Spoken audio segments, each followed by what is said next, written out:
Good afternoon, everybody. Apologize, we're a couple minutes late. Well, a little bit of technical issue, but we're good now. So thank you, everybody, for coming on board this afternoon. Get back to our starting slide. Give everybody a second to get in. So welcome to the last in our series of our webinar production. We hope you all enjoyed these series. It does look like our board of directors would like to continue doing these perhaps on a monthly basis. So if you enjoyed the series and you want to see more and you have thoughts for topics, ideas, speakers, go ahead and send us an email. We'd love to hear from you. All right. Today, the presentation is wellness within the context of illness. The recordings and the slides for all the productions will be emailed out to you tomorrow. So if you don't get them, let us know. Just a reminder, the big day of giving is coming up, or actually it started today. It's already opened. It's open through May 4th. It's one of our big fundraisers for the year. Just a reminder, we can't do the work we do without the help of you. So we appreciate any bit, small or large is amazing. Thank you so much. Helps us do our support groups, programs like this, our conference, educational initiatives, and all that other good stuff. So we'd love to hear from you. Go to our website and you can find out more information on the front page of our website. Just a couple of housekeeping. We can't hear you or see you. If you have questions, go ahead and click on the Q&A tab at the bottom of the screen.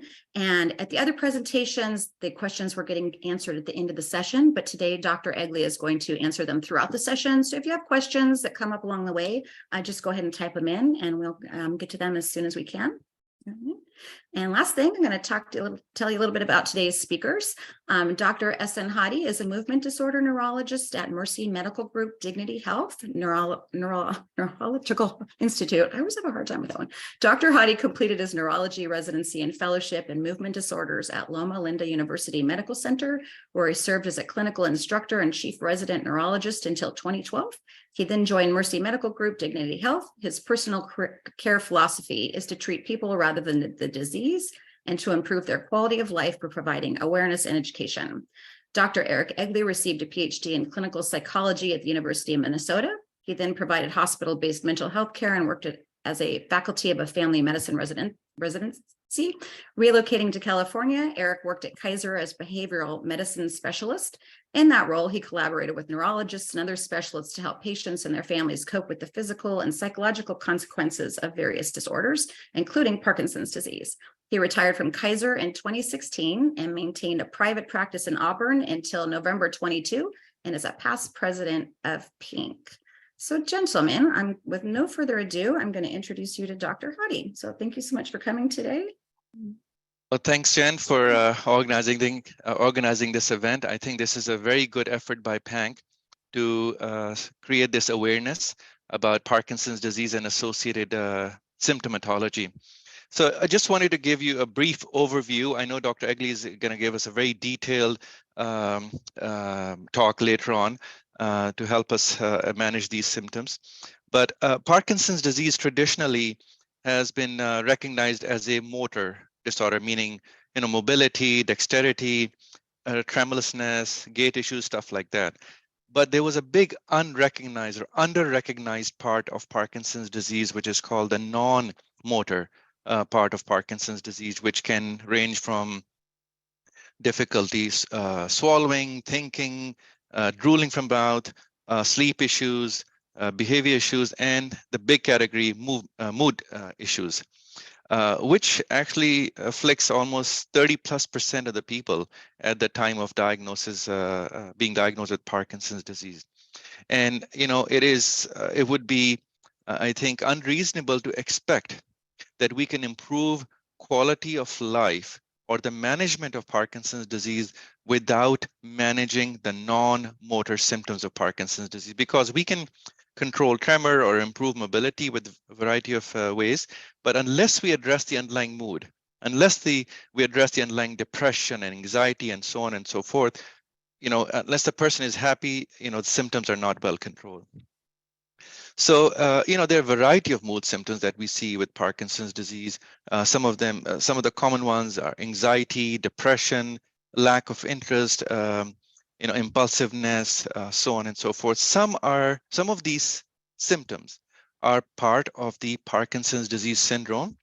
Some of them could be because of the medications or the advancement of the condition. So, and then how do we manage them? From a neurologist standpoint, we first of all try to make sure that the medications are optimized, meaning the symptoms of anxiety and depression, they're not coming on when the medicines are wearing off. So that our first goal is to optimize that so we don't have any of those gaps causing these symptoms. And then at the same time, we try to minimize over medication. Some of the medicine that can lead to these kind of symptoms, we try to avoid those as well. And then as the condition advances, we notice that people get sometimes they have these visions, which can be disturbing. They can be benign or they can be disturbing. And so we try to manage those accordingly by either minimizing medications or adding appropriate medications. And that's where we also get expertise from our behavioral health department to help recognize and manage them along with medicine, because medicines alone are not always the trick. You have to have a comprehensive approach, which includes medicines, which includes exercise, which includes improving sleep, but behavioral health as well. And in that sense, it is critical that we look at it from this holistic approach to improve quality of life. And it is important not just for the quality of care for the individual, but also the caregivers.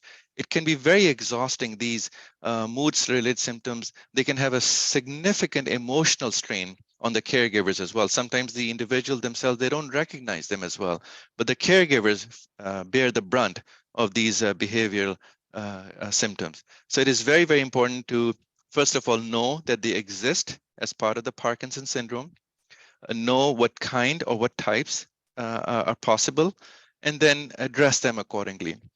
And sometimes we don't recognize them. We don't know, is it really Parkinson's? Is it something else? So it is very important that you bring it to the attention. Most of us try to screen for these conditions when we're assessing our patients at initial evaluation or follow-ups, but a lot of times, or sometimes they can go unrecognized as well. So it's very important, if you notice something, please bring it to the attention of your clinicians, and so they can be addressed accordingly. That's it on my part. Dr. Egli, over to you. Okay, thank you. Thank you, Dr. Hadi, for that, or not Ehsan. Yes, so I'm... Eric, hi, yes. I'm sorry, it's Jan. It's hard to hear you. Okay, you can't hear me? Not Okay. great. And Dr. Hadi, can you hear him well? I can barely hear you. Okay, let me make sure my sound settings are turned up from my microphone. Sorry. Okay. Maybe if you're a little bit, yeah, that's better. That works. Okay, very well. Thank So you. am I on predominantly on the screen now, Jan? You I still are now. Okay, very well. Okay, are people seeing me? They sure are. Okay, hello everybody. Thank you for that introduction. Very much appreciate it, Dr. Hadi. And I'm going to make a point that I'll be screen sharing my talk in a moment, but that my talk today is going to broadly talk about wellness, and wellness in a certain way, not just specifically mental health issues or mental illness issues, but also more broadly how we take care of things so they don't develop or they don't become as large a problem, or we manage them better. So I'm going to start my talk now and talk through some of my screens that I have made, and certainly ask questions along the way, write them down, and periodically I'll stop and take a look at what kind of questions are there. So this whole month has been about wellness, and we've had talks about meditation, self-cares, diet, exercise, all those things that we know are so good. But wellness is an elusive concept, and there's a whole industry of wellness. And what I wanted to do was to define wellness, because whenever you read about wellness, people have different definitions. And so what is wellness? I'm using this definition that Global Wellness Institute is using, which defines the wellness as the active pursuit of activities, choices, and lifestyles that lead to a state of holistic health. Now, there's two main points in that definition. One is holistic, meaning it encompasses many different aspects, if not all aspects of our life, and it's active. So it's not just the same as feeling well or feeling happy or not being sick. There's an active component, an intentional component to wellness. And living with wellness or for wellness does not mean there are no problems. It's about how these problems are approached and addressed. And it's finding ways to care for yourself despite the problems.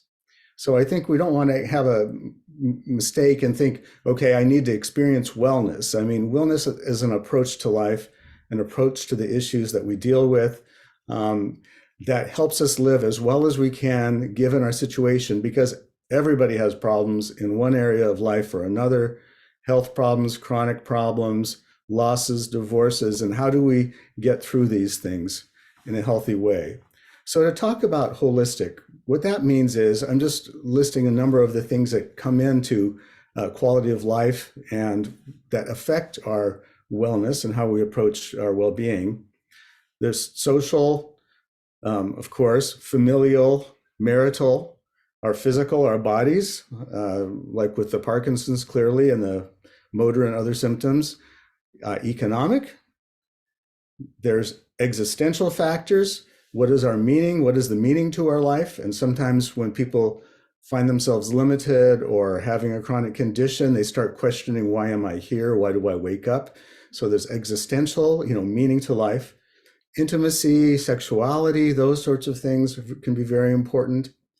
Then we include, of course, emotional and mental health factors, which I'll talk more about again. Intellectual factors in terms of being stimulated by life or challenging our mind. Spiritual, and also self-definition, our sense of competence or agency. Agency means we feel that we actually have the ability to influence our well-being, to make decisions, to change things, to improve things, that we have that capability. These are all things that go into wellness.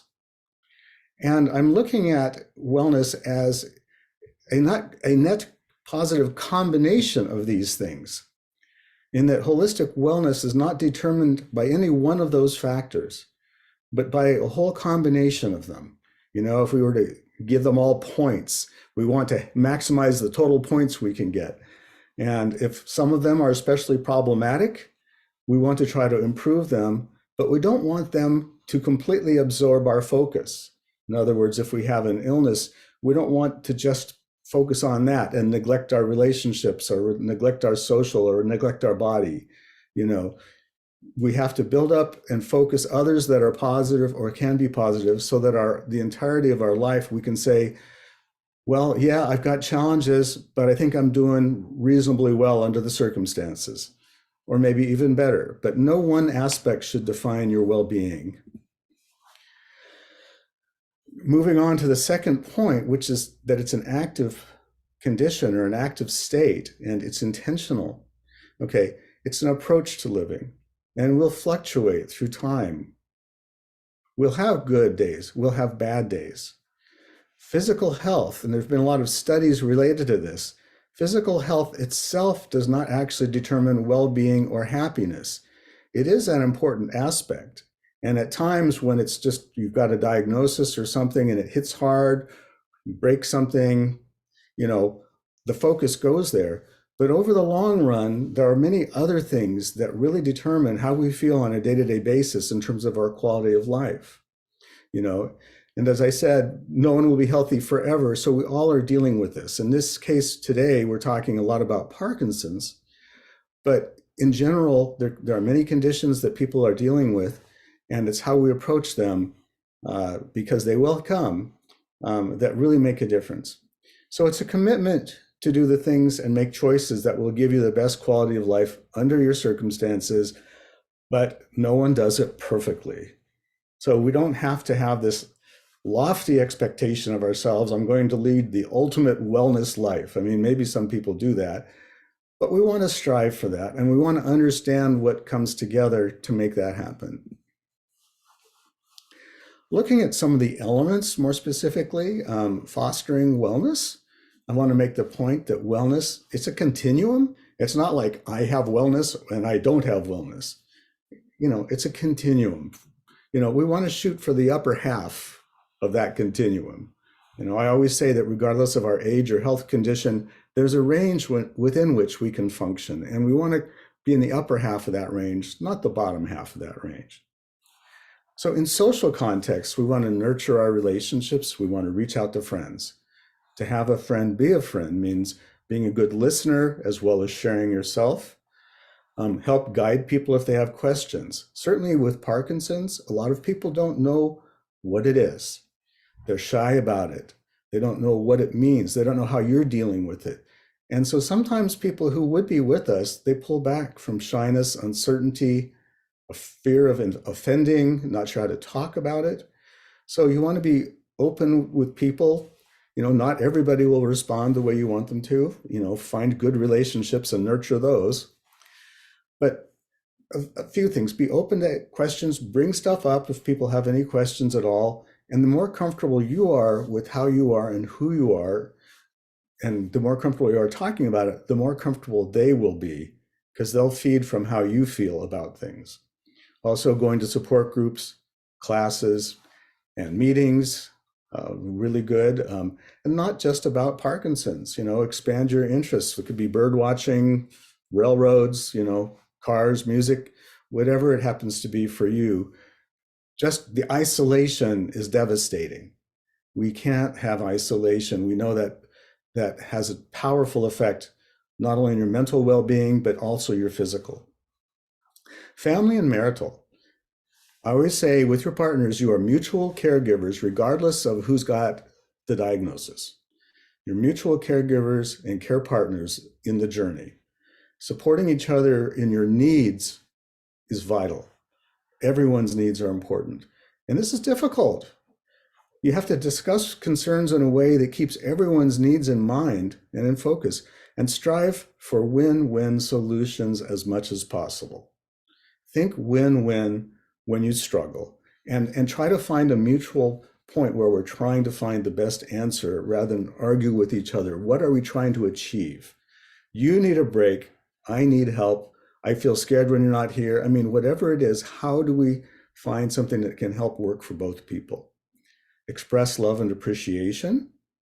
You have the power to make people's lives better or worse around you. We all know that. And if we tap into that, we know we can make them better too. Another important thing that I've seen is don't allow the caregiver, care receiver role to distort the essentials of a loving partner relationship. If someone becomes a nurse and a patient, that changes everything. Yes, we have to figure out a way to do some of those things, but we want to make sure we nurture and keep the essential of the relationship, the reason you're together in the first place. So nurture the positive. Physical, I'm not going to talk about exercise. We talk about that constantly, and we had a whole webinar about that. So bravo to physical exercise. Fostering wellness. Still, number 2, existential. You need to keep meaning in your life. If you're losing something that you used to do, if you're a plumber and you can't plumb anymore, figure out what else has meaning in your life. We can't just be focused on what we're losing. We have to look beyond that. I also say, what we mean to other people goes so far beyond just what we have done for them. We think, I've had, say, a mother or grandmother say, I'm so depressed because I can't put on Thanksgiving for the whole family anymore. Sort of not really, feeling as though somehow that's what is meaningful about who they are or what they do. And as we can't do some of those things for people around us, we need to sometimes look deep and see what about us is really important to them. And we can think about people in our lives that we have known who went through difficult times and what they have meant to us, regardless of what they were able or were no longer able to do. you know. So finding, and more broadly in society, finding things to engage in that are large or small contributions to other people or causes we value also feeds a sense of ongoing purpose. So whether you join a certain club or whether you know, go out and support animals, or, you know, walk animals, or contribute to some cause, or to a crisis nursery or something, find a way, something you can do that provides meaning. Continue as much as you can, try to nurture the intimacy, sexuality, whether it's sexual or not, the intimacy, emotional intimacy, touch, caring, you know, don't let that slip away too much. You know, try to do everything you can to preserve that. Intellectual, exercising the brain also keeps us alive. Keep an interest. New skills, interest, classes, readings, music, you know, as things again are taken from our box of life, what we've done, figure out what else we can bring in. All of these things are vital to wellness. Agency, by successfully engaging in any of these things, accomplishing something, doing something. Hello? Hey, Eric, are you meaning to share your slides? Aren't they? No, we're not seeing them. Oh, Yeah, so crap. hit your share. Yeah, I'm Oh, sorry. Oh, sorry, I didn't realize. I wasn't sure if you hadn't started them yet or, yeah, No, I sorry. forgot to push that button. Let's see. I'm It's trying to all go to the bottom of good. my screen. I guess I have to do this. I'm Yeah, sorry. hit the little green share screen thing. Yeah. Okay, I have to get out of my talk here. Whoop. So, okay. Boy, that's bad. Sorry. Well, we can send them afterwards. Yeah, okay. So now I've got this. I think if I do Yeah. this. There you go. Okay, very good. And now I need to play. There you go. Ah, Fantastic. all Thank right, people can you. see that. Sorry about Okay. that. So Yeah. everyone, hopefully you could hear what I was talking about. I'm just kind of briefly, we're talking about the holistic and active aspects of wellness. These are combinations of things that add to your wellness. You can see these in slides, watching the two if you're interested later. No one's perfect. Okay, so now we're back here to existential and what has meaning to you in life. Okay, we don't want to give up on intimacy. We want to exercise our intellect. We want to work on our agency. Now we've got a whole section coming up on emotional and psychological. So thank you for interrupting me, Jan, and sorry to anybody who was getting confused by what I was doing. We'll send the slides out with all the presentations tomorrow, Eric, so they'll all have them. So thank you. Okay, let me take a quick look at anything that looks like a question and answer. I'm having a hard time getting my cursor up there. There we go. Oh, okay. It's all about the slides. Thank you all, everybody. Whoop. Now I have to. Are you seeing the question and answer right now? Because that's what's dominating my screen. Okay, hang on. I've got to get rid of that. The question and answer box. Oh, my cursor is not getting rid of that question. Can you see the, Jan, can you see the question and answer box on my screen? No, I cannot. Okay, it's showing up on my screen. I want to get rid of it. Just click the little X on the top right of that little box. It doesn't seem to, my cursor is not showing up there. There should be a little gray X. No, I see it, but what's Okay. happening is I don't have my cursor. I think I'm going to have to ask you to read the questions and answers. Yeah, no problem. There is one question. Okay. What is the difference between extended release Cinemet and immediate release Cinemet? That's of course a question for Dr. Hadi if he's still Hadi. here. Yeah, and he won't be back. I'm sorry. Okay. Yeah, it's not letting me get rid of the. I'm going to have to get out of my talk, I think, and get rid of that box and get back into it. Okay. There. Well, now it's doing it again. It won't get rid of that box. Let me do that. Okay, now it'll work. Okay, so what I'm doing is play.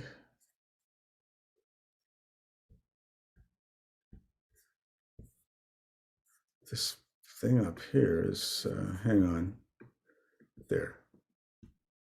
All right, so I'm going to tell a story about two Rons and a Jimmy. And because I think it'll illustrate some of these points here. The one of the Rons is Linda Ronstadt, and there's a wonderful documentary about her called The Sound of My Voice, and all of you I think are aware that Linda Ronstadt is dealing with Parkinson's.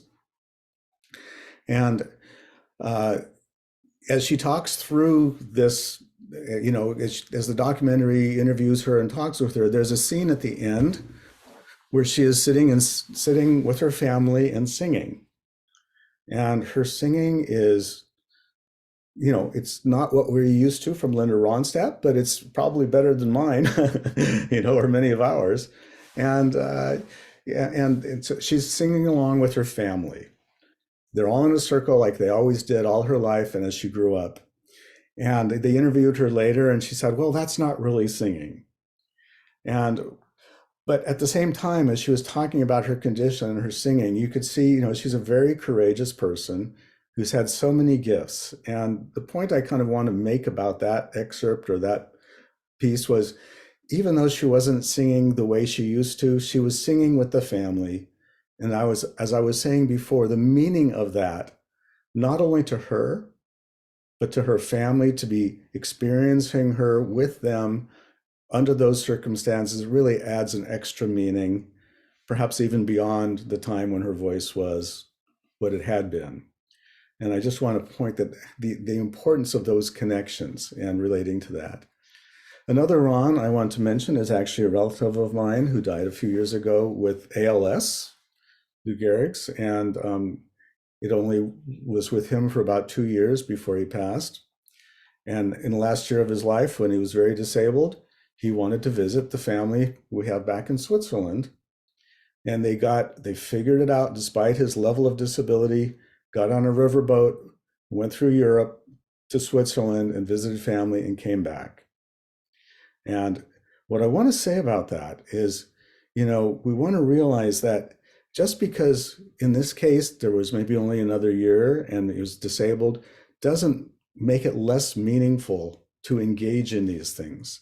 I think if anything, that time becomes more valuable, and how we deal with that time is of even greater value, perhaps. And it leaves yourself, but it leaves those around you with an extra special feeling and an understanding. And so the meaningfulness of our relationships, even when we don't feel that we are the self that we used to be, is profound. The Jimmy I want to talk about is Jimmy Choi, who was at our workshop a couple of years ago. And he's a man who, you might have been at our conference. If you weren't there, he's an athletic star in one of these American Ninja or one of these TV shows, but he has young onset Parkinson's and got the diagnosis when he had young children and was married and looking forward to a whole life and career. And he spent about 10 years being severely depressed. He and his wife talked about this very openly. And what changed things for him was falling down the stairs with his kid in his arms. And he made a recognition that I can't just succumb to this. He was getting overweight, clumsy, lost his agility, no energy. I need to take care of this. I need to do something. I need to take an active role. I need to make something different. And he did. And his life has taken an astonishing turn. And now, of course, he's an inspirational speaker and he's a model for many people. And I guess what I want to say about that is we don't have to become a TV star or a marathon runner or anything else like that, in order to live well with what we can do. But it does tell us that that's the active part of having a commitment to wellness and seeing what do I need to do to be well. And I'm just using those as examples. And for someone else, walking for 15 minutes might be their marathon. We don't want to set our expectations at these abnormal, incredible, unusual levels. What is it for you, though? What is the next step? That's what I'm wanting to get to. So I'm going to move on now and talk about emotional and mental wellness. in terms of how do we deal with that, So, and I'm not today going to talk specifically about dealing with depression or anxiety or grief or loss. Those are all there, or they can be to varying degrees. Clinical mental health issues are not uncommon, but they're not universal. However, most people, if not all, will have elements of these, particularly at critical periods, like getting a diagnosis, or if there's significant progression, some ability that you've had, you really finally have to give up. If there's need for placement or development of psychosis, there's times when these things really kick in, okay? And the big question whenever people come into my office, has been, how much is the Parkinson's?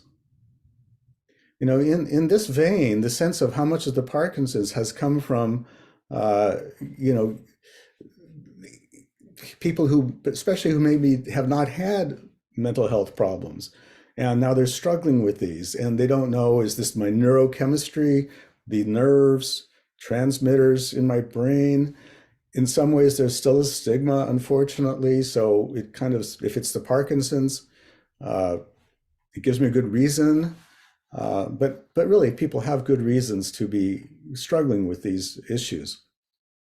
We don't know what percent is due to the Parkinson's, because we know it's also related to fear, loss, realistic worry, and stress, poor sleep, and learned helplessness. I wanted to talk for a minute about the learned helplessness topic. That was a model for depression that was developed many years ago. And the concept of that model is that with animals or people, if they are in an uncomfortable situation and try over and over again to get out of it unsuccessfully, there's a point where they give up.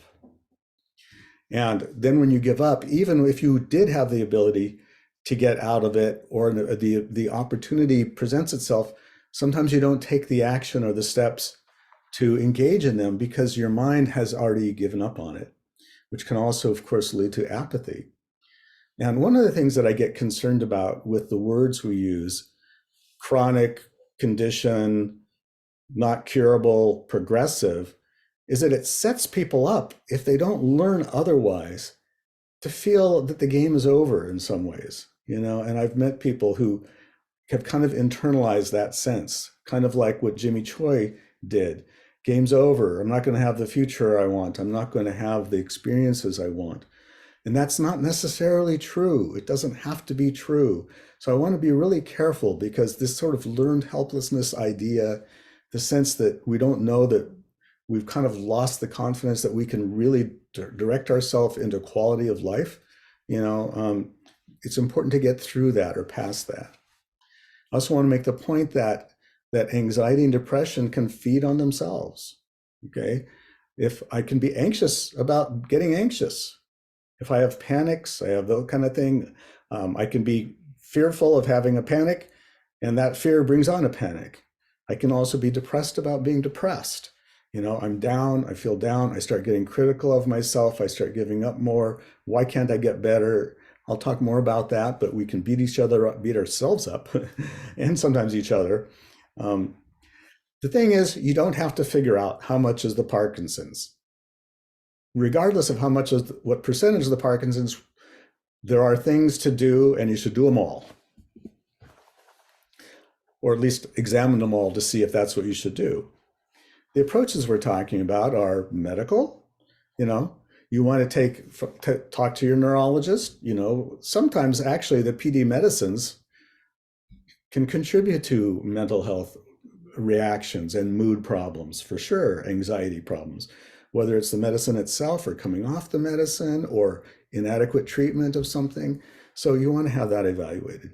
If it's really severe, may well be that you need a psychiatric medication, like for whether you had Parkinson's or not, for anxiety, depression, or other problems. When we treat depression and anxiety, one of the fundamental things that we do is we address the cognitive part of it, the thinking part of it. If we get an anxiety, we start to panic and we think, oh no, it's lost, this is going to get worse. we can escalate the panic. If we get depressed and think we'll never get better, there's no answer, we can escalate our depression. We have to really be thoughtful about our thinking. Frequently we give our thoughts free rein. If our thoughts go off to the races in negative directions, we just let them go. We don't think, wait a minute, how can I think differently about this? So that we don't layer more layers of depression over the depression, or layer more layers of anxiety over it. And that's tricky, but that's something to be aware of, not just to give it free rein. Behavioral approaches, as we've talked about before, things like exercise and just general activities and engaging with other people help to distract and occupy the mind, and they can feed right back against anxiety and depression as you engage in them. There are physiological ways to deal with anxiety and depression, such as learning breathing, meditation, and yoga. These were the topic of, I believe, the first seminar. Take a look at that first or second, and you can look at those in many different ways. Look them up, but those can also be very helpful practices for settling the mind, calming the mind, and feeling better on a daily basis. Again, social and spiritual, we've talked about that. And mental health counseling can help guide and support you in approaching all of these strategies without trying to figure out ourselves what percent is the Parkinson's. We treat what we can treat, and we do what we know helps. I also want you to think of these things, of these problems, and also think of wellness in general. That we don't have on-off switches. You can't say, I don't want to have anxiety. I mean, it'd be great if we don't. I don't want to be depressed. I don't want you to be depressed either. But what our focus is to have realistic goals. If you're really struggling on an ongoing basis with anxiety, let's try to get techniques to just dial it down to start off with. If you can bring it from an 8 to a 5, that's an accomplishment. Pat yourself on the back. If you can bring it from a 6 to a 3, great. That's a start. That may be what you can do. Maybe you can build on that. But if we don't acknowledge and recognize what we do that's working, then we can't build on it and learn from it. So we want to really focus on ability to reduce or manage, but not switch it off. That's too high of an expectation initially. We want to look for patterns in our daily lives. Is there a pattern to our mood problems? Is there a pattern to our excessive fatigue, to our depression? If you figure that out, sometimes you can find things to do, whether it's bringing it to your doctor's attention related to medications, whether it's a time of day when maybe you should be having a phone call with someone or planning an outing, or else maybe you need a nap and just get some rest or meditate, but you can identify times to address some of those problems. Particularly in a relationship situation and your relationship with yourself, really try to look at not being overly critical or belittling of yourself for the problems and the difficulties you are having. We are our own biggest critics, pretty much all of us. And we can tend to be upset with ourselves. Why am I this way? Why can't I stop being this way? Which obviously is not helpful. The question, what can I do? What can I do to do better?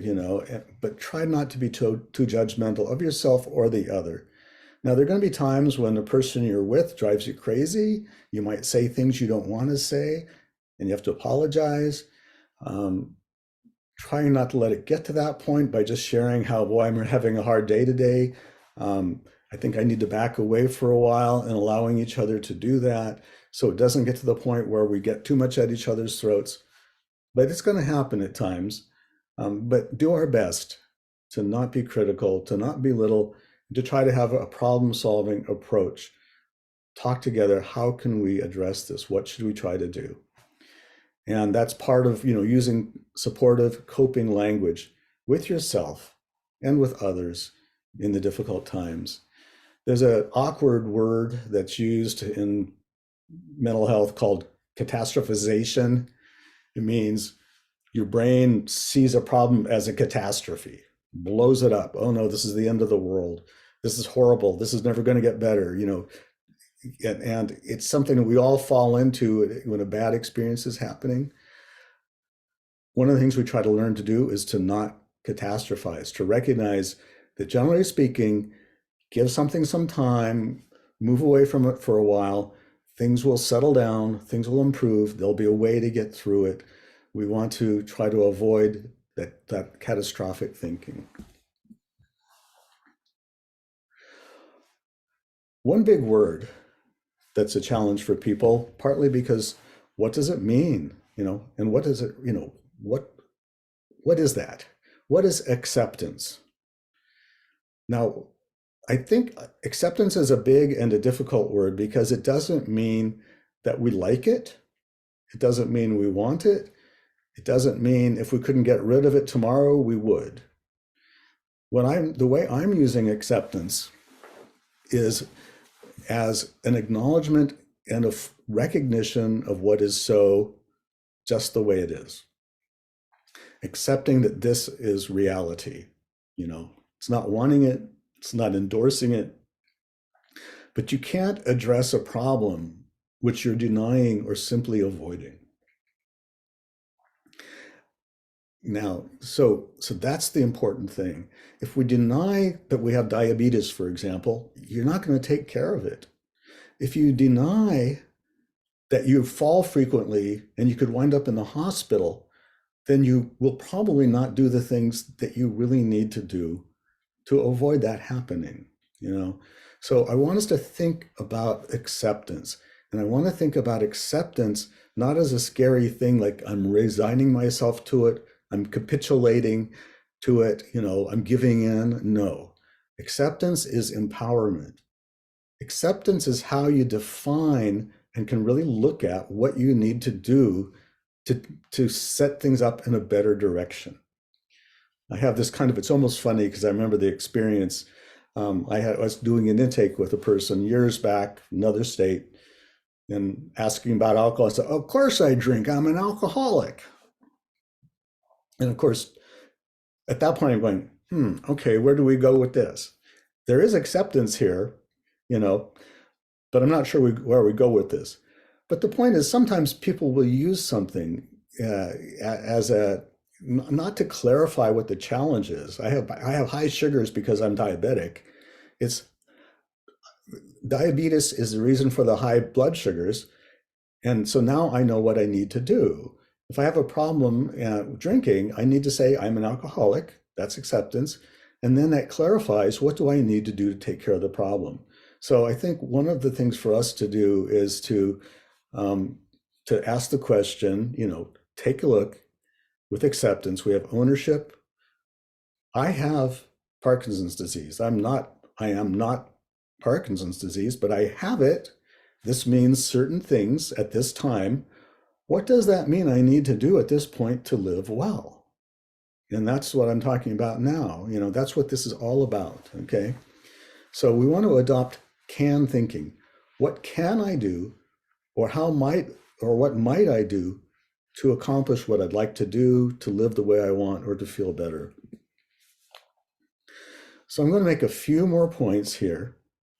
One point here is attention magnifies perception. Might not be things that you have thought about before, but if we have pain, it draws our attention to it. It's part of the survival mechanism of pain. If you grab a hot pot, it tells you pay attention and drop it, and that works well when you can drop the pot. But when you have a chronic pain or a chronic condition, the more you attend to that, the more you feel it and the more it takes over, okay? I use an example sometimes. If I'm going to try to reach for something under the cabinet and my finger, what happens is my brain turns on my finger sensories. It magnifies the sensation so I can feel if I'm touching what I'm trying to reach for. You know, it accelerates the experience. So if we're worried about, if we're experiencing chronic pain or chronic fear or things like that, and we continue to be drawn to it, that takes our focus away from all the other aspects of holistic health that I'm talking about here. You can let go of your social relationships. You can let go of finding meaning or engaging in meaningful activities or taking a class because we're so focused on that. And like I said, if the focus means you can fix it and drop it, that's great. But otherwise, it's causing its own problem. So it's okay to find distractions and other activities that take attention away from the problem, you know, like music, walking, boxing, dance, meditation. That's really important to do when you're getting yourself caught up and locked into a certain way of thinking or something you're dwelling on. You want to cultivate positive experiences with friends, family, outings, as much as you can do. Go to a zoo, go to something you have not tried before.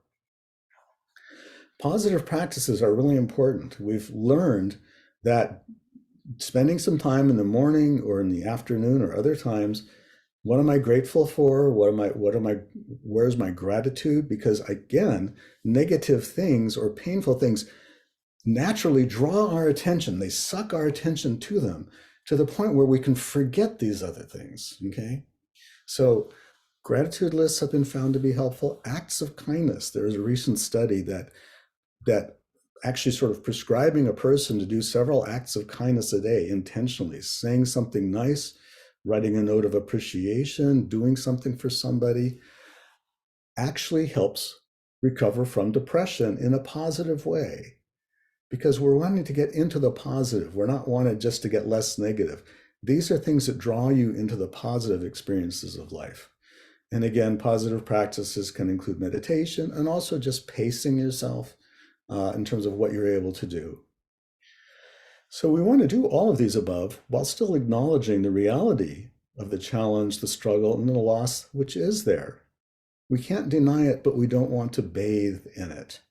And we want to avoid what I call pre-miseration, the notion that down the road, I'm projecting down the road, I think I'm going to be miserable, and I get locked into that. So I make the present time miserable or more miserable than it needs to be because I'm afraid it's going to be more miserable in the future.